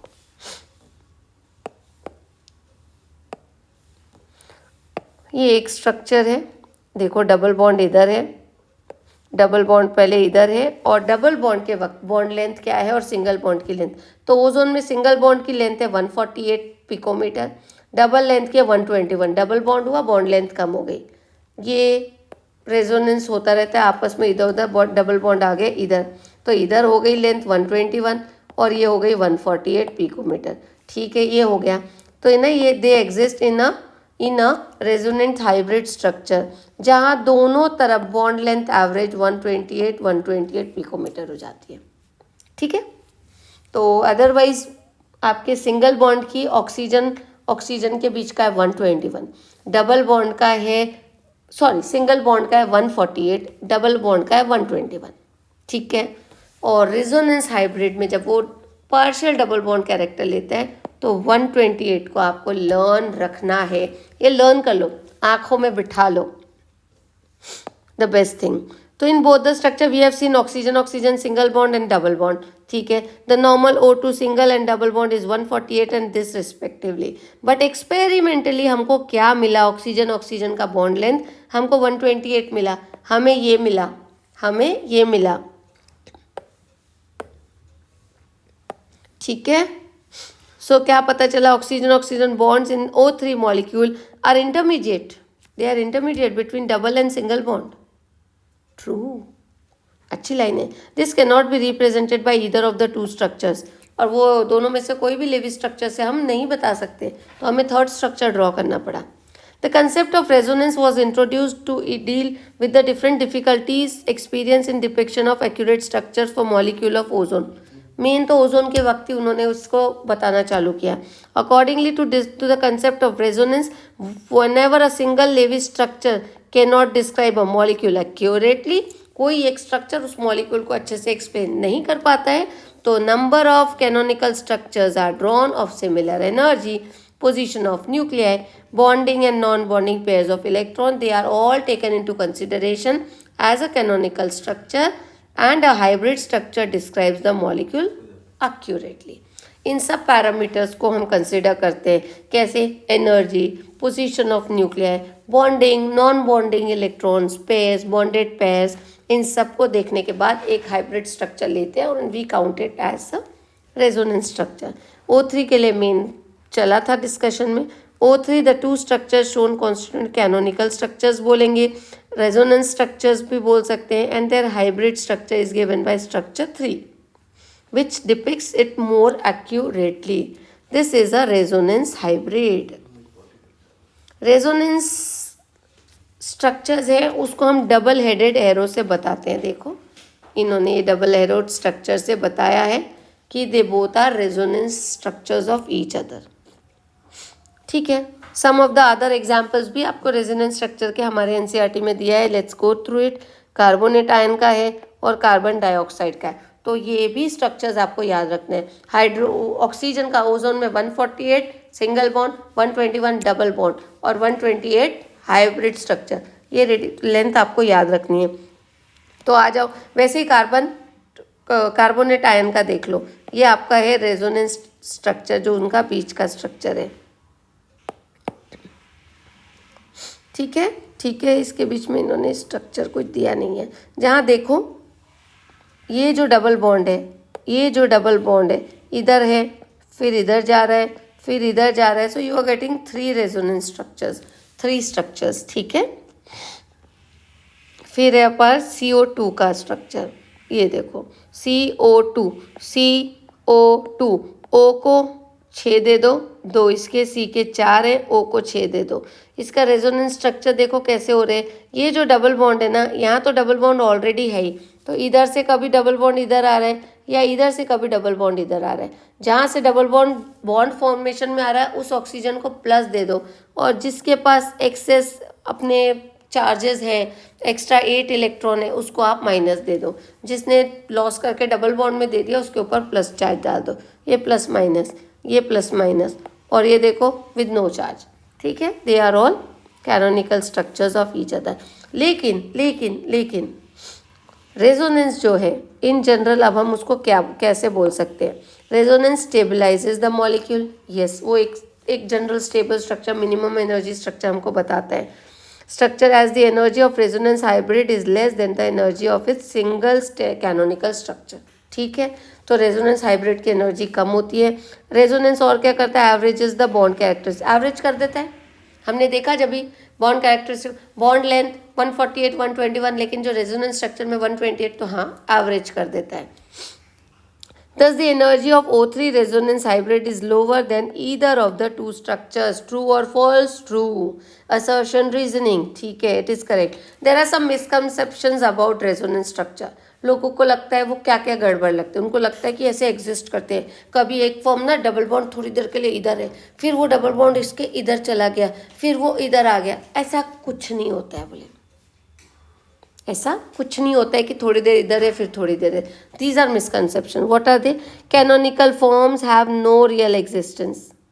ठीक है, तो misconceptions associated with the resonance and the same need to be dispelled. You should remember कि नो कैनोनिकल स्ट्रक्चर एग्जिस्ट, ऐसा कुछ नहीं होता है, ये इमेजिनेशन है। Molecules does not exist for certain fraction of time in one canonical structure and for other fraction of time to other। बोला ना मैंने, थोड़ी देर के लिए, थोड़ी देर के लिए सेकेंड पॉइंट है, ऐसे नहीं होता। ठीक है, रेजोनेंस कैनोनिकल स्ट्रक्चर नाम की भी कोई चीज़ नहीं है, ये समझ लो। अगर ये पॉइंट आ गया तो ट्रू देना है, that there is no canonical structure. हाँ, true. There is no structure that lies for there for temporary period of time, no.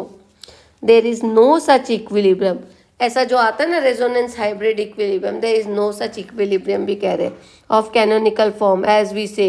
टॉटोमरिक form में जो होता है टॉटोमरिज्म में, कीटो इनॉल फॉर्म में दे एक्सिस्ट, क्या टॉटोमरिज्म में जो होता है वैसा रेजोनेंस में नहीं होता है। Okay, true. Molecule as such has single structure which is the resonance hybrid of the canonical forms which cannot as such be depicted in the Lewis। तो रेजोनेंस स्ट्रक्चर आप लेविस स्ट्रक्चर फॉर्म में नहीं बता सकते हो, और वो molecule अपने आप को इस फॉर्म में अरेंज करके रखता है। कौन से फॉर्म में? रेजोनेंस हाइब्रिड फॉर्म में अपने आप को रखता है टू मिनिमाइज इट्स एनर्जी। ठीक है, तो वो एक ही फॉर्म में एग्जिस्ट करता है, मिनिमम एनर्जी फॉर्म में। यस, वो ये वाला वो वाला 1 2 3 कुछ नहीं एग्जिस्ट करता है, एक ही एग्जिस्ट करता है। और द लास्ट जो पॉइंट है characteristic which determine your latest enthalpy is are polarity of bonds. Polarity क्या होता है? पोलैरिटी यानी एक तरफ कुछ प्लस चार्ज, एक तरफ माइनस चार्ज। ठीक है, वो होता है polarity. Change in charge, difference in charge between two poles. ठीक है, difference in charge between two poles. चलो, तो आपको पता है ये किसमें? वाटर में HOH माइनस प्लस आता है, HCl partial positive charge, partial negative charge. Any salts में रहेंगे, ठीक है, पोलर सॉल्वेंट्स में या पोलर आइटम्स में। द एग्जिस्टेंस ऑफ 100% आयोनिक और covalent bond represents an ideal solution. कोई चीज़, ये क्या कह रहे हैं, कोई भी चीज़ 100% आयोनिक है नहीं होता, 100% कोवेलेंट है नहीं होता कह रहे हैं। ठीक है, यानी there exist certain partial positive, certain partial negative. ठीक है, क्यों? और ये चीज़ें ना लोन पेयर आने के बाद ज़्यादा बढ़ जाती है। पोलैरिटी वैसे भी लोन पेयर आने के बाद ज़्यादा बढ़ जाती है, पोलैरिटी लोन पेयर आने के बाद ज़्यादा बढ़ जाती है। चलो देखते हैं। सो existence of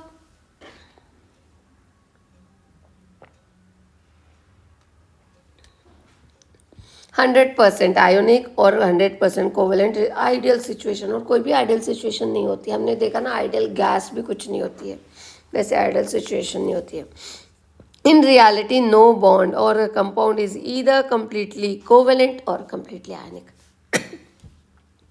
even in case of covalent bond between two hydrogen atom there is sometimes ionic charge. अरे वाह, कितना अच्छा रीजनिंग आया है असर्शन रीजनिंग के लिए, वेरी इंपॉर्टेंट। कि हाइड्रोजन में भी आपको समटाइम्स यू गेट, हमारा एनसीईआरटी बोल रही भैया ट्रू करना है। So even in case of covalent bond between two hydrogen atoms there is some ionic character. ठीक है, when covalent bond is formed between two similar, ये फ़ायदा होता है एनसीईआरटी करने का, ये फ़ायदा होता है कितना भी जनरल नॉलेज आप गेन कर लो, partial positive negative, electronegative electro positive, NCERT करने के फ़ायदे यहीं पता चलते हैं कि एक एक लाइन में कहाँ क्या कितना इम्पोर्टेंट हो जाता है। You can not ignore NCERT. When covalent bond is formed between two similar atoms, for example, hydrogen, oxygen, chlorine, nitrogen, fluorine, the shared pair of electron is equally attracted by two atoms. ये भी true है, तो वो बोल दिए और ये बोल दिए, तो both are true. As per NCERT, both are true. As a result, the electron pair is situated exactly between the two identical nuclei. The bond so formed is non-polar covalent bond. Non-polar covalent bond. Contrary to this is an heteronuclear molecule. Heteronuclear, दो अलग nuclei है, HF. The shared pair of electron, one is highly electropositive, one is electronegative, है ना? तो they will lie. वो electronegativity क्या होगी? What is electronegativity? Electronegativity is power of an element to attract the shared pair of electron, अपने तरफ खींचना। और फ्लोरीन तो हाईली इलेक्ट्रोनेगेटिव है, ठीक है, तो कौन कितना पावर से अपने तरफ इलेक्ट्रॉन खींचता है। तो देखो HF में H तो बेचारा सीधा साधा हाई इलेक्ट्रोपॉजिटिव, एक तो फ्लोरीन तो खींच ही लेगा यहाँ पर, तो जो एग्जाम्पल है, ठीक है। Atom gets displaced towards fluorine since electronegativity is high is far greater than that of the hydrogen. So the resultant covalent bond is a polar covalent bond. H और F के बीच में बॉन्ड तो covalent है लेकिन polarity आ जाती है, polar covalent bond है। As a result of polarization, the molecule possesses dipole moment. अब पार्शियल पॉजिटिव पार्शियल नेगेटिव जब आ गया तो डायपोल आ जाएगा। और डायपोल तो हमने पढ़ा ही है, डायपोल इज़ व्हाट, डायपोल अगर हम म्यू से डिनोट करते हैं तो dipole it has a direction, तो it is nothing but charge, जो भी चार्ज होगा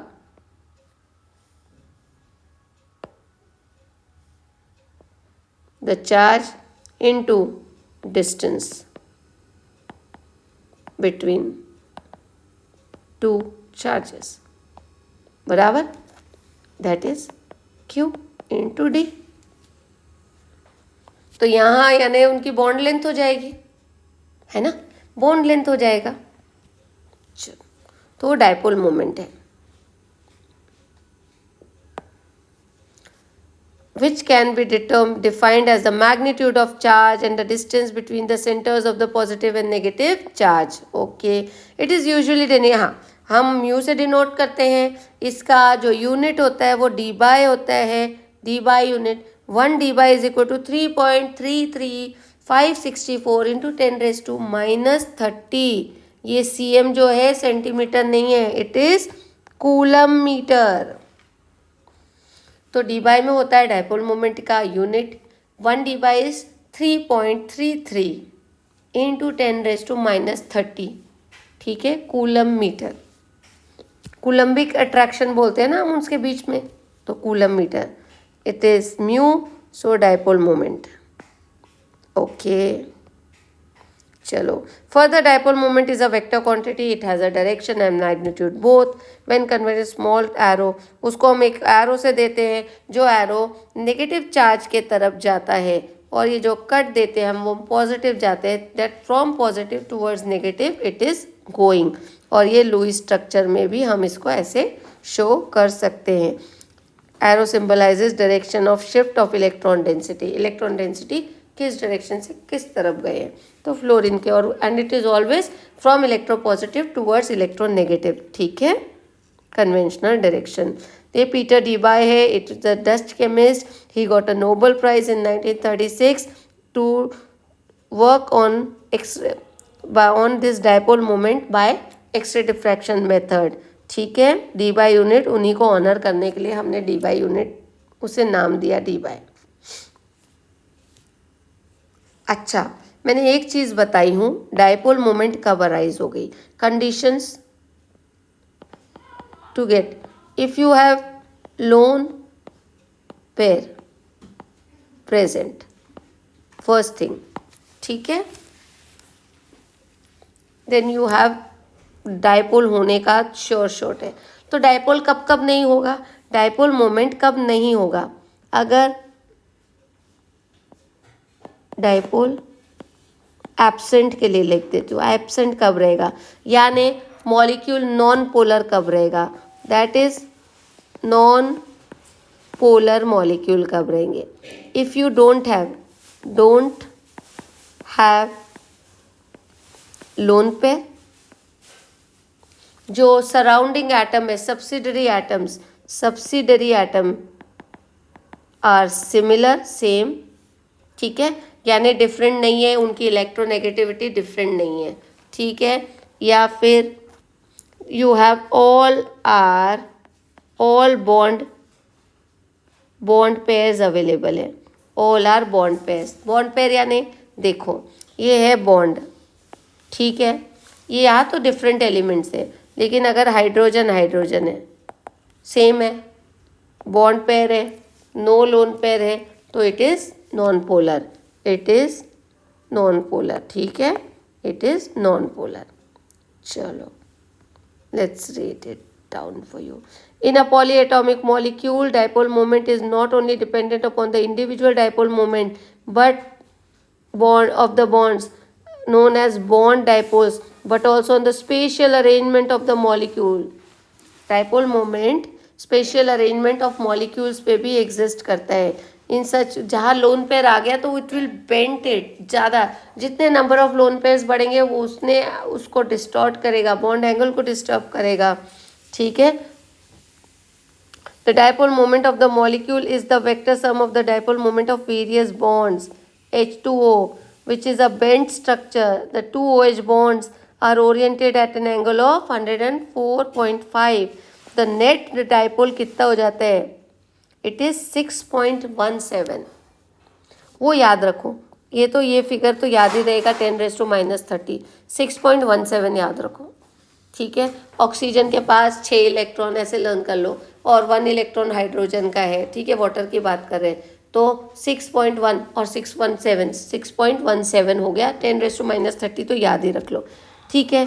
कूलम मीटर है और 1 dy तो पता है 3.3T 564 10⁻30. तो रिजल्टेंट डायपोल मोमेंट देखो, ये आपका है वाटर मॉलिक्यूल का डायग्राम. ये डायपोल मोमेंट है. क्यों रिजल्टेंट आपका ज़्यादा हुआ? डायपोल मोमेंट क्या होता है? फ्रॉम पॉजिटिव टूवर्ड्स नेगेटिव होता है. डायपोल क्या होता है? फ्रॉम पॉजिटिव टूवर्ड्स नेगेटिव होता है. हाइड्रोजन पॉजिटिव है, ऑक्सीजन नेगेटिव है, हाइड्रोजन पॉजिटिव है और इट्स अ वेक्टर क्वांटिटी. तो देखो ये तो बॉन्ड है, फ्रॉम हाइड्रोजन टू ऑक्सीजन के तरफ जा रहा है, फ्रॉम हाइड्रोजन टू ऑक्सीजन के तरफ जा रहा है और ऑक्सीजन के पास लोन पेयर भी है. तो लोन पेयर का अपना डायपोल रहेगा जो इधर जाएगा. तो रिजल्टेंट देखो कितना बढ़ जाएगा. रिजल्टेंट देखो ज़्यादा हो जाएगा. ऑल इन वन डायरेक्शन, सारे लोग अपना अपना डायपोल दे रहे हैं. So it is a polar one. ठीक है. Mu is 1.85. Net dipole becomes 1.85 Debye. इसको अगर डी बाय में बोलोगे तो 1.85. इसको अगर आप कूलम मीटर में बोलोगे तो 6.17 10⁻⁻30. Here it is. ठीक है. So the dipole moment of BF3 is 0. BF3 का 0 क्यों हो गया भैया? देखो क्यों हो गया. B ऐसे रहता है, एक एक और एक. जो ओरिएंटेशन है ना, इसका एंगल है 120 डिग्री, इसका एंगल है 120 डिग्री. ठीक है. तो जब भी 3 ये F F F ये X Y और Z एक्सिस में जाता मतलब. ठीक है. तो जब भी इस तरीके का पोजीशनिंग रहेगा ना तो दे जस्ट BE2 है. आई एम सॉरी, मैं बोरॉन ट्राइफ्लोराइड दिमाग में था. For BE2 it is 0. देखो ना, लीनियर अरेंजमेंट है. एक इधर चला गया और एक इधर चला गया. एक इधर चला गया, दोनों ने एक दूसरे को काट लिया. एक का dipole it is in positive direction, दूसरे का dipole is in minus direction, negative direction. दोनों ने एंगल क्या हो गया? एंगल 180 डिग्री हो गया. तो क्या है वैसे डायपोल का एक फॉर्मूला? डायपोल का फॉर्मूला क्या है? Mu is equal to mu net is equal to √of μ1 square plus μ2 square plus 2 μ1 μ2 cos theta cos 180. Sorry, तो ये जो निकलेगा आपका आ जाएगा μ1 माइनस μ2. और μ1 एक तरफ में पॉजिटिव है, μ1 and μ2 both are same but opposite direction. μ1 minus μ1 हो जाएगा एंड दिस विल बी 0. समझ गया आप? इसलिए बोथ ये फॉर्मूला भी याद रखना. Net mu resultant will be √of μ1 एक का स्क्वायर, μ2 एक का स्क्वायर ट्वाइस μ1 μ2 cos थीटा. ठीक है. तो ये दोनों, और अगर दोनों एक ही डायरेक्शन में हो गए तो, दोनों अगर एक ही डायरेक्शन में हो गए तो तब भी एंगल विल बी 0. एक टर्म चली जाएगी μ1 प्लस μ2. ठीक है.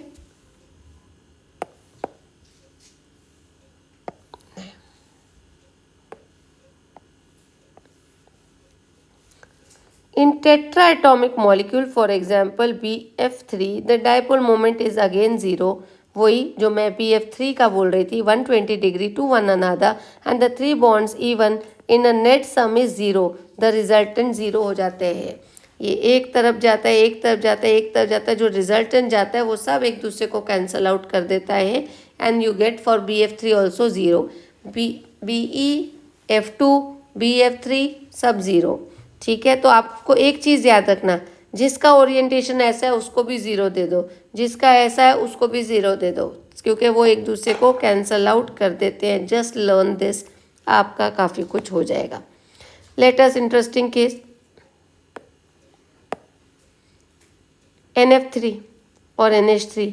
अब देखो दोनों मॉलिक्यूल्स देखो, अच्छा है NH3, लेकिन यहाँ पे लोन पेयर है, यहाँ पे हमारे पास लोन पेयर है।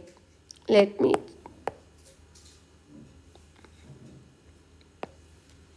नाइट्रोजन लोन पेयर है, NH NH NH और N लोन पेयर है, F F F, सॉरी। ठीक है, अभी देखो डायपोल, ये हो गया स्ट्रक्चर आपका NF3 का, ये हो गया NH3 का। यहाँ बोल रहे हैं NH3 का डायपोल ज़्यादा है और NF3 का कम है। अरे फ्लोरीन तो ज़्यादा इलेक्ट्रोनेगेटिव है, यहाँ तो ज़्यादा होना चाहिए डायपोल मोमेंट, पर क्यों नहीं ज़्यादा है? तो डायपोल मोमेंट कैसे काउंट किया जाता है? डायपोल मोमेंट कैसे काउंट किया जाता है? It is counted from low electronegative atom towards highly electronegative atom. ठीक है, तो देखो ये इधर जाएगा हाँ, क्योंकि नाइट्रोजन लेस इलेक्ट्रोपॉजिटिव है। ये इधर से इधर जाएगा, हाँ जाएगा, ये इधर से इधर जाएगा और ये एक नेट जाएगा, बराबर लोन पेयर का भी अपना होगा। ये हो गया। दूसरी चीज़ हाइड्रोजन, ये देखो हाइड्रोजन इलेक्ट्रोपॉजिटिव है, हाइड्रोजन इलेक्ट्रोपॉजिटिव है, तो from hydrogen it will go towards nitrogen. ठीक है, सब आउटसाइड से अंदर जा रहे हैं, सब आउटसाइड से अंदर जा रहे हैं। सब लोग ताकत किसको दे रहे हैं? NH3 में हाइड्रोजन को दे रहे हैं। ये लोन पेयर है, इसका भी अपना इधर जा रहा है, सारा किधर जा रहा है? एक ही डायरेक्शन में जा रहा है, नाइट्रोजन से आगे। So net dipole in ammonia is more then in case of nitrogen trifluoride. Both the molecules have pyramidal shape, structure same है, with one lone pair of electron. Okay, on nitrogen, दोनों nitrogen के ऊपर है. Although fluorine is more electronegative than nitrogen, the resultant dipole moment of NH3 is 4.90 10 raised to minus 30 is greater than NF3 just 0.8, क्योंकि बाकी सब ने cancel कर दिया, 0.8 ही बचा उसके पास, 10 raised to minus 7, लेकिन अमोनिया का 4.9. This is because in case of ammonia, orbital dipole due to the lone pair is in the same direction और NH में, whereas in ammonia ये सब एक दूसरे को काट रहे थे, opposite direction में जा रहे थे, क्योंकि हम least इलेक्ट्रोनेगेटिव से हाईली इलेक्ट्रोनेगेटिव के तरफ डायपोल जाता है। ठीक है, वही चीज़ यहाँ पे लिखी है। Next, just all as a covalent bond have some special ionic character. Yes, ionic character होता है। You know all covalent bond, कोई भी कोवेलेंट बॉन्ड होगा उसमें थोड़ा सा आयनिक कैरेक्टर होता है, अभी तक के हमने बात की है ना। HF कोवेलेंट था, HH कोवेलेंट था, लेकिन हमने बोला उसमें आयनिक कैरेक्टर, इसलिए हमने बॉन्ड पोलैरिटी की भी बात की। तो ये कह रहे हैं आयोनिक बॉन्ड होते हैं ना, आयोनिक बॉन्ड होते हैं उसमें पोलर कैरेक्टर, आयोनिक बॉन्ड में कोवेलेंट कैरेक्टर होता है। क्यों? मतलब ऐसे वाला सही है तो वैसे वाला भी सही है, अगर इसमें ये है तो ये वाले में ये भी है, सिंपल। तो कोवेलेंट में आयनिक था, हाँ जी था, यानी आयोनिक में कोवेलेंट है, यही बोल रहे हैं। और ये कौन प्रूव करता है? फजान्स रूल से हम प्रूव करते हैं। Fajans rules tell us about the covalent character that is present in ionic compounds. ठीक है, bonds have special partial covalent character. The partial covalent character of ionic bond is discussed by Fazan's rule. And here are the rule of Fazan's rule. ये क्या कहते हैं? Fazan's rule को अगर मैं shortcut में आपको लिख दूँ तो ये कहते हैं दो चीज़ों के बारे में बात करना, कटायन अनायन। कैसे लर्न करना? आयोनिक कंपाउंड है तो एक कटायन है, एक अनायन है, तो कोवेलेंट कैरेक्टर कैसे बढ़ेगा? आयोनिक तो है ही उसके अंदर, अभी हम बात कर रहे हैं इंक्रीजिंग कोवेलेंट कैरेक्टर। क्या बात कर रहे हैं हम? We are talking to increase how covalent character, increase to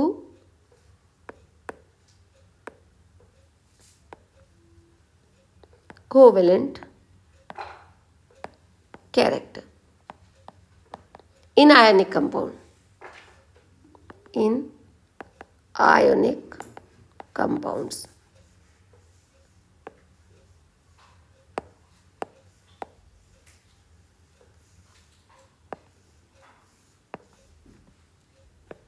Covalent character in ionic compounds. तो पहले हम देखेंगे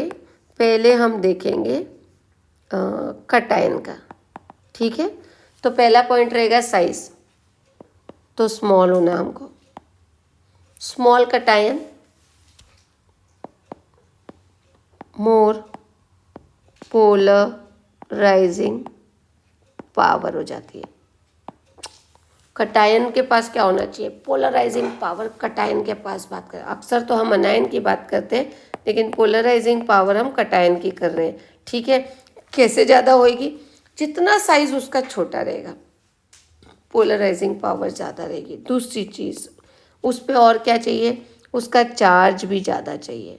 चार्ज मोर यानी मोर चार्ज यानी सोडियम में कैल्शियम में 2+ है, will be greater than Na का प्लस। चार्ज बढ़ गया, जैसे ही प्लस चार्ज बढ़ गया तो क्या हो गया? जो इलेक्ट्रॉन थे आउटर शेल से निकले और ये शेल और छोटा हो गया, क्योंकि हमने देखा है Na is always greater then Na plus. सही बात है, क्योंकि प्लस में आपका साइज रेडियस कम हो जाता है ना। उसके कंपाउंड की रेडियस कम हो जाती है, क्योंकि आप इलेक्ट्रॉन रिमूव कर देते हैं, नंबर ऑफ प्रोटॉन अंदर ज़्यादा रहते हैं तो उसको कंस्ट्रिक्ट कर लेता है ना, तो साइज ऑफ रेडियस कम हो जाती है। तो देखो उसकी पावर, होल्डिंग पावर भी बढ़ जाएगी।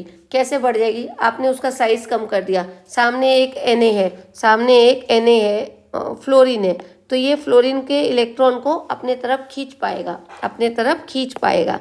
ठीक है, क्योंकि इसका इलेक्ट्रॉन प्रोटॉन अंदर न्यूक्लियस में ज़्यादा है कंपेयर टू इट्स इलेक्ट्रॉन, तो इट विल अट्रैक्ट। तो smaller the size of cation, more is polarising power.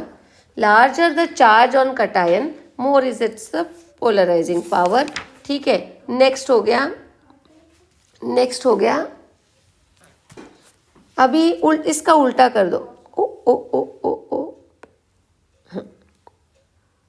अभी इसका उल्टा करते हैं हम बात करेंगे अनायन की। I would like to change the colour.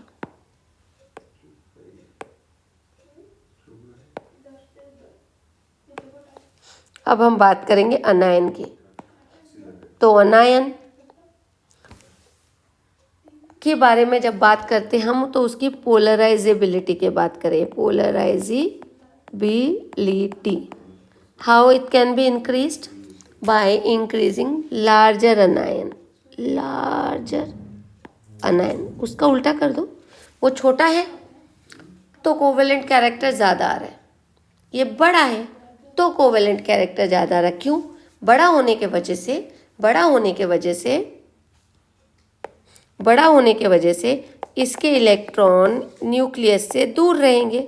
ठीक है, तो ये जो है ना, ये ज़्यादा उसको अपने तरफ खींच पाएगा, इलेक्ट्रॉन को। तो ये अनायन बड़ा होने के वजह से इसकी पोलराइजेबिलिटी बढ़ती है। What is that polarizability? Polarizability is nothing but power or intention to donate its electron towards cation. वो कितनी आसानी से अपने इलेक्ट्रॉन को कटायन के लिए छोड़ता है। ठीक है, तो लार्जर साइज हो गया, लार्जर अनायन यू विल गेट। और हायर चार्ज, इसका भी charge high charge, again that gives more electron towards the cation. ठीक है, वो उसको खींचेगा। तो यहाँ हम क्या लर्न करना, कटायन लर्न करना, अनायन लर्न करना। कटायन छोटा होना, अनायन बड़ा होना। कटायन के चार्ज ज़्यादा रहेगा तो ज़्यादा खींचेगा, अनायन का चार्ज ज़्यादा होगा तो ज़्यादा वो खींचने देगा, तो covalent character between that ionic compound बढ़ जाएगा। बस वही चीज़ है, अभी हम रीड करेंगे। एक और चीज़ है वो मैं यहाँ पर रीड करने के वक्त आपको बताऊंगी, ठीक है। डी ऑर्बिटल जब आता है, डी ऑर्बिटल का जब आता है, I read it then I tell you. पहले ये पकड़ लेते, smaller the size of cation, larger the size of anion, the greater is the covalent character. हो गया, the greater the charge on the cation and the greater the covalent character on the ionic compound, ठीक है। For cations the same size, अगर same size के cation है, same size के cation है, charge the one with the electronic configuration, मतलब same charge cation है, charge same है, साइज सेम है। अब क्या चीज़ प्ले करेगी, तो with the it has a electronic configuration of n-1 d to the power n and n s to the power 0। The typical transition metal रहने चाहिए। Transition metal ये अपना बीच में is more polarizing than the one in a noble gas configuration, that is NS2 NP6। यानी जिनके पास outer most shell में 8 electron है, outer most shell में 8 इलेक्ट्रॉन है, उनसे ज़्यादा आपके ट्रांजिशन एलिमेंट जिसमें डी ऑर्बिटल आ जाता है वो वाले ज़्यादा पोलराइजिंग होंगे। मेटल्स ये मेटल यानी कटायन होंगे, तो वो कटायन जिनके पास डी ऑर्बिटल भी आता है, आपका नोबल गैस वाला मत लेना, D orbital, they are more polarizing, they have more polarizing power. Typical alkali and alkaline earth metal cations, ठीक है। The cation polarizes the anion, cation क्या करता है, अनायन को पोलराइज करता है, यानी उसके इलेक्ट्रॉन अपने तरफ खींचता है, pulling the electronic charge towards itself, thereby increasing the electronic charge between the two, और दोनों के बीच में वो चार्ज को इंक्रीज करता है पुल करके। This precisely is what happens in a covalent bond, build up of electronic charge density between the nuclei, यही होता है कोवेलेंट बॉन्ड में। The polarising power of cation and the polarisability of anion and the extent of distortion, that is the polarization of an ion, are the factors which will determine the percentage covalent character in a ionic compound। तो ये 3 चीज़ें, cation का power, अनायन की polarisability and the extent of distortion, वो कितना उसके तरफ जाने दिया, all 3 factors will decide the presence of percentage of covalent character in that particular ionic compound, ठीक है। तो here we complete with Fazan's rule. Till then, bye bye, keep working hard.